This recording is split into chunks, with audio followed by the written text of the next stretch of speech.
하나님을 믿으니 또 나를 믿으라 라고 말씀을 하시면서 예수님은 하나님을 믿음처럼 나를 믿으라 라고 말씀하시는 거죠. 하나님을 믿는 것은 예수님을 믿는 겁니다. 예수님을 믿는 것이 또한 하나님을 믿는 것입니다. 그것은 성부와 성자와 성령 하나님이 삼위의 하나님이 하나이시기 때문에 바로 예수님은 계속해서 그와 같은 말씀을 해주고 계십니다.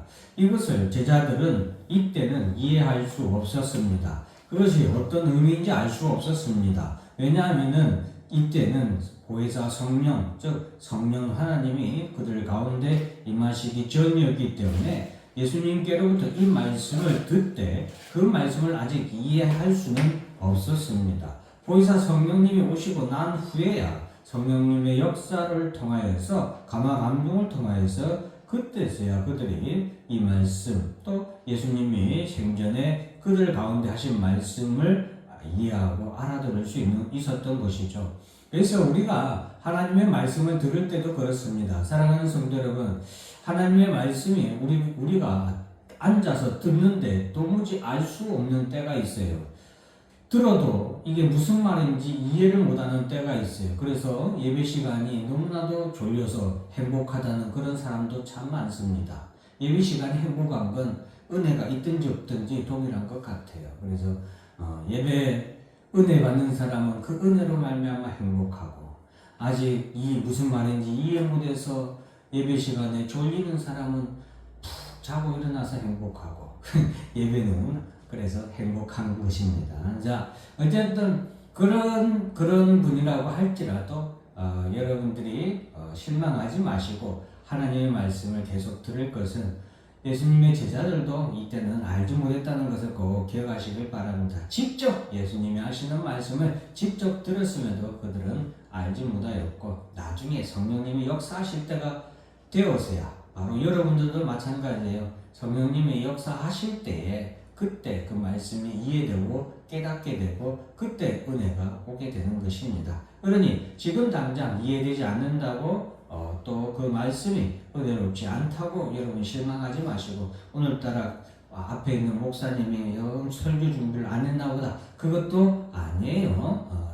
나름 열심히 최선을 다해서 했지만 여러분들이 또 그 말씀을 은혜로 받을 때가 되면 은혜로 받게 되는 것이니까 그렇게 이해하시면 좋겠습니다. 어쨌든 예수님은 나를 믿으라라고 말씀을 하셨습니다. 자, 이제 예수님은 하나님 아버지께로 돌아가시기 때문에 예수님이 가시는 그 길을 너희가 안다라고 말씀을 하셨는데, 제자들은 뭔 말이야? 예수님이 어디 가신지 우리는 알지 못하는데 언제 우리에게 어디 가신다고 얘기했어? 라고 말씀을 하시길래 예수님은 내가 어디로 가는지 그들을 너희가 안다 라고 말씀하시면서 예수께서는 내가 곧 길이요 진리요 생명이니 나로 말미암지 않고는 아버지께로 올 자가 없느니라 라고 말씀하시면서 예수님이 하나님 아버지가 계시는 하나님 나라로 올라가게 되는 것을 제자들에게 말씀해 주고 있습니다. 그래서 제자들에게 이제 예수님께서 하나님 나라로, 하나님 아버지의 곁으로 예수님께서 가실 것을 말씀해 주시면서 하나님 성부 하나님과 성자 예수님이신 자신의 관계에 대해서 다시 한 번 더 말씀해 주고 계십니다. 내 아버지를 나를 알았더라면 내 아버지도 알았으리로다. 이제부터는 너희가 그를 알았고 또 보았느니라. 즉 예수님과 성자 예수님과 성부 하나님은 하나이시기 때문에 예수님을 아는 것은 하나님을 아는 거다. 하나님을 아는 것은 곧 또한 예수님을 아는 것이고, 하나님을 보지 못한 우리였지만 예수 그리스도를 봄으로 말미암아 하나님을 보는 것과 같다는 것을 우리에게 말씀해 주고 계십니다. 자, 그래서 예수님께서는 하나님과 동일한 그런 성자 예수님에 대해서 말씀해 주고 계십니다. 자, 10절 말씀에 보면은 내 아버지 안에 거하고 내가 아버지 안에 거하고 아버지는 내 안에 계신 것을 내가 믿지 아니하느냐. 내가 너에게 이르는 말은 스스로 아는 것이 아니라 아버지께서 내 안에 계셔서 그의 일을 하시는 것이라. 그래서 지난 시간에 예수님이 하시는 모든 일은 예수님이 하시는 것이 아니라 하나님께서 하시는 것이다 라고 말씀을 드렸죠. 그리고 하나님이 하시는 그 일은 바로 예수가 하나님의 아들이시고 그리스도라는 것을 나타내 보이는 것이 하나님이 하시는 일이다라는 것을 여러분들에게 말씀을 드렸습니다. 자, 11절 보면은 내가 아버지 안에 거하고 아버지께서 내 안에 계심을 믿으라. 그렇지 못하겠거든 행하는 그 일로 말미암아 나를 믿으라 라고 말씀하셨고, 자 12절에 내가 진실로 너에게 이르노니 나를 믿는 자는 내가 하는 일을 그도 할 것이요 또한 그보다 큰 일도 하리니 이는 내가 아버지께로 감이라. 하나님 아버지께로 올라가시는 예수님을 인하여서 이제 예수님이 하시는 그 사역을 우리가 제자들이 대신 감당하게 될 것인데, 그 제자들의 감당하는 사역은 예수님이 하시는 그 일보다 더 큰 일도 감당하게 될 것이라는 것을 말씀해 주고 있습니다. 여기서 더 큰 일이라는 것은 예수님의 십자가 사역보다 더 큰 그런 일이라는 의미는 절대 아니에요. 주님의 가장 큰 그리고 중요한 사역은 십자가에 못 박혀 죽으심으로 말미암아 우리의 죄를 사하시고 우리를 구원하시고 다시 부활하시고 하나님 나라에 올라가심으로 말미암아 우리에게 부활과 영생의 소망을 주신 것이 가장 큰 사역이신데, 그것을 말하는 것보다는 예수님이 하시는 일이란 것은 바로 이 땅에서 복음을 전하고 치유하는 능력을 나타내고 많은 사람들에게 하나님의 말씀을 전한 사역이라고 할 수 있겠어요. 그래서 그 일을 더 큰 일이란 것은 즉 땅끝까지 복음을 전파하는 일. 비록 예수님은 이 땅에 오셔서 예수님이 능히 그 일도 다 감당하실 수 있죠. 예수님이 그 일을 감당하지 못해서 십자가에 못 박혀 죽으시고 하늘나라로 뿅 올라간 것이 아니에요. 그 주님이 하시는 그 일을 너무나도 귀하고 너무나도 거룩한 그 일, 하나님께 영광이 되는 그 일, 하나님 나라에서 영화롭게 되는, 예수님이 하나님 보좌 우편에 앉으시는 영화를 얻는 그 일을 예수님께서는 우리도 함께 참여하도록 우리에게 그 일에 함께 참여하도록 우리를 초청하신 거고, 우리를 위해서 그러한 일들을 우리에게 주신 거예요. 그래서 그러한 일들을 너희가 하게 될 것이다 라고 말씀을 하십니다. 그러면서 이제 13절, 14절이 중요한데, 너희가 내 이름으로 무엇을 구하든지 내가 행하리니 이는 아버지로 하여금 아들로 말미암아 영광을 받으시게 하려 함이라. 이 말씀을 우리가 잘 알아야 됩니다. 즉 무슨 말씀이에요? 이제 너희가 나의 사역을 너희가 감당하게 될 거야. 근데 그때 그 사역을 감당하는 그때에 내 이름으로 무엇을 구하든지 내가 그대로 행할 것이라는 거예요. 우리가 복음을 전함에 있어서 예수님의 이름으로 무엇을 구하든지 예수님께서는 그것을 뭐한다? 다 이루어 주실 것이다, 행할 것이다 하는 거예요. 이것을 우리가 꼭 기억해야 되겠습니다. 그래서 기독교의 신앙은 기복적인 그런 신앙으로 하나님 앞에 뭐든지 구하면 하나님께서 내게 다 이루어 주신다는 그런 신앙이 아니라, 예수 그리스도의 이름으로 행하는 일, 예수 그리스도를 통하여서 우리가 그 예수님의 하시던 사역을, 복음 전파하는 일을 이루기 위하여서 우리가 예수의 이름으로 구하는 그 모든 것은 우리가 예수님께서 행하심으로 우리가 받게 된다는, 이루어지게 된다는 그러한 약속을 예수님께서는 우리에게 해주신 거예요. 그래서 우리가 하는 기도는, 첫째는 예수의 이름으로 기도해야 돼요. 우리가 기도해도 우리의 기도가 응답받지 못하고 이루어지지 못하는 것은 예수의 이름으로 기도하지 않았기 때문일 수 있고, 두 번째는 예수의 이름으로 기도하되 우리 주 예수 그리스도를 위하여서, 즉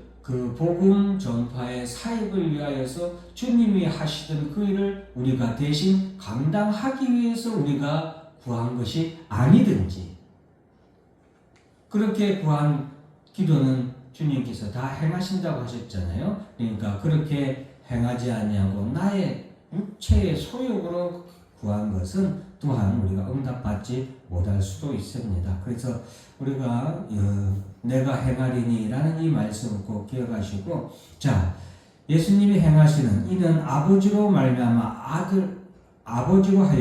아들로 말미암아 영광을 받으시게 하려 함이라. 이 말씀의 의미는 하나님께서 누구를 통하여 일하시냐면 예수 그리스도를 통하여 일하신다는 것이고, 예수 그리스도를 통하여 일하시는 이유는 아들이 영광을 받음으로 아버지께 영광을 돌릴 수 있도록, 아들의 영광이 아버지의 영광이 되도록 하시는 것을 하나님이 기뻐하셨기 때문이에요. 그래서 예수 그리스도 앞에 나와 예수 그리스도를 나의 왕이요 나의 구주로 섬기는 그 일이 예수께 영광인데, 그 예수께 영광인 그 일은 곧 누구에게 영광을 돌리는 일이다? 하나님 아버지께 돌리는 영광이라는 것을 우리에게 말씀해 주고 있는 것입니다. 그래서 13절이 조금 이해하기 어려울 수도 있지만 여러분들이 잘 듣고 이해하시면 되겠습니다. 그래서 14절에 내 이름으로 무엇이든지 내게 구하면 내가 행하리라. 예수님께서 14절에 다시 한 번 더 내 이름으로 무엇이든지 내게 구하면, 다시 한번 반복했죠? 강조하는 거죠. 더 강조한 거예요. 내 이름으로 무엇이든지 구해라 라는 거예요. 어떤 상황에서든 어떤 형편에서든 그것이 중요한 것이 아니라 그 어떤 곳이든지 내 이름으로 무엇이든지 구하라 이거예요. 그러면 내가 행하리라. 13절에서 내가 행하리라는 말씀보다 14절에서 내가 행하리라는 말씀이 더 강조된 말씀이에요. 그래서 내가 반드시 내가 행할 것이다 라는 의미가 14절에 들어가 있어요.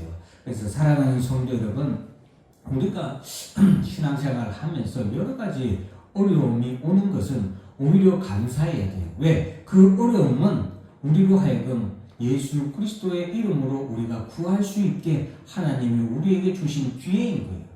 여러분, 건강이 좋지 않습니까?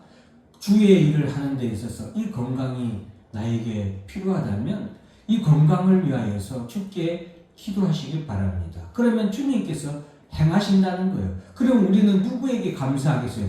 주님 감사합니다. 주님 너무나도 감사합니다 하고 예수님께 감사와 찬송과 영광을 돌릴 거 아니에요. 그러면 그 일은 예수님께 우리가 그러한 감사, 찬송, 영광을 돌리는 것은 결국 누구에게 영광을 돌리는 거다? 하나님 아버지께 감사와 찬송과 영광을 돌리는 것과 동일하다는 것을 예수님께서 말씀해 주신 거예요. 그러므로 우리는 이 땅에 살아가는 동안 예수의 이름으로 자꾸 어떤 일이든 예수의 이름으로 행하기를 힘써야 되는 거예요. 그래서 사도 바울은 내가 먹든지 마시든지 무슨 일을 하든지 주 예수 그리스도의 이름을 위해서 그가 한다고 말하는 것은 바로 우리의 삶도 그런 예수의 이름을 위하여서 그렇게 우리의 삶을 살아야 하겠습니다. 그러면 예수님은 내가 행한다고 했어요. 우리가 어떤 일을 할 때에 그 일을 누가 행한다? 예수님이 행하시는 거예요. 자, 내가 여러분 오늘 나가서, 예를 들어서 오늘 나가서 내가 공원에 가서 전도를 했어요. 예수 믿으세요 하고 복음을 전했어요. 근데 그때 예수 믿으세요 복음을 전할 때요, 어떤 사람이 그 말씀을 듣고 예수 앞으로 나와 교회에 나와 오게 됐다 해봅시다. 그 일을 누가 한 것이다? 예수님이 행하시는 일이다 라는 것을 예수님이 또한 우리에게 말씀해 주고 있습니다. 그러니 여러분, 이 땅에서 우리가 어려울 때 두려워하지 마시기 바랍니다. 주의 이름으로 무엇을 받든지 주님이 다 행하신다고 했으니까 어떤 어려운 일도 고난도 근심도 염려도 걱정도 우리는 주의 이름으로 간구하면 됩니다. 그러니 걱정할 필요가 없어요. 그리고 또한 그 일을 행하는 데 있어서 내게 능력이 없어서 내가 부족하여서 그 일을 행할 수 없다라고 생각하지 마세요. 그 일을 행하시는 이도 또한 예수님이십니다. 그래서 물론 우리가 기도하는 것에 있어서 내가 행하겠다, 내가 그 기도를 들어주겠다라고 그런 의미로 우리가 받아들일 수 있지만, 저는 한 번 더 나아가서 주님이 우리의 기도를 들어주실 뿐만 아니라 그 기도를 이루어 주시는 분도 주님이시다라는 것을 우리가 알았으면 좋겠습니다. 그래서 어떤 일을 함에 있어서도 여러분 두려워하지 마시고 그 일이 바로 우리 주 예수 그리스도의 이름으로 무슨 일을 하든지 주님이 내게 구하면 내가 응답하시고 내가 행하리라 하셨으니 그 행하시는 주님을 믿고 오늘도 예수의 이름으로 기도하시고 또한 예수의 이름으로 우리의 사역을 감당해 나가시기는 여러분들이 되시기를 주의 이름으로 축원합니다.